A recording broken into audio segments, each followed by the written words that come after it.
Hi, everybody. Welcome to 2 News at 10. Tonight, questions still surrounding how a 9-year-old boy ended up inside a hot car in American Fork for 2 hours before he was found dead. Absolutely heartbreaking. As police continue this investigation, we're also hearing from a national organization on the one thing you should do every single time you get out of your car. Jeremy Harris broke the story this afternoon earlier today and joins us live now from American Fork. And Jeremy, this is always a nightmare on hot days like today.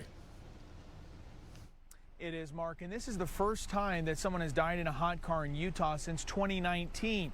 Now, investigators are trying to answer the question everyone's asking: how did this happen? A 9-year-old male, not conscious, he is breathing. A frantic call for help. He was left in the vehicle for multiple hours. Police say it was in this car where a 9-year-old boy was forgotten for 2 hours. Not responsive, not conscious, and not breathing as well. With 95-degree temperatures, attempts to save his life just weren't enough. The vehicle was turned off.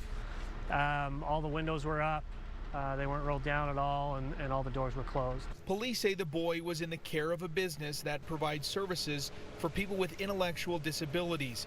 The boy was picked up by the business and brought here with other people, but somehow ended up inside the car alone and apparently unable to get out. That's part of what we're still trying to figure out, is how and why was he still in the vehicle, because we're not completely certain on that. People don't want to hear this, but it can and does happen to absolutely anyone. We talked tonight with Jeanette Fennell of Kids and Car Safety, a national organization that advocates for safety devices in cars to alert when someone is still in the car. Anyone who is not able to escape a vehicle on their own is vulnerable. She says getting in a habit of checking your back seat every time you exit your car could save a life. I can guarantee you the people this has happened to never thought it could happen to their family until it does. Police say it's too early to tell if there will be any criminal charges filed in connection with this, but for reference, in 2019, police had a death of a toddler down in Santaquin.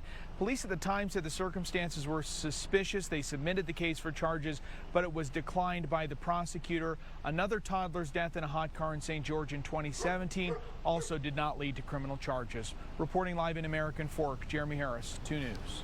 All right, Jeremy, thank you very much. And that same group, Kids and Car Safety, says this is the 10th hot car death nationwide this year, and that Utah ranks 23rd in the nation when it comes to these types of deaths. There have been 14 child hot car deaths in the state since 1996. This month, the Hot Cars Act passed in the U.S. House as part of the Invest in America Act. The bill would require all vehicles to be equipped with a child safety alert system that would sound if a child can't get out of a vehicle.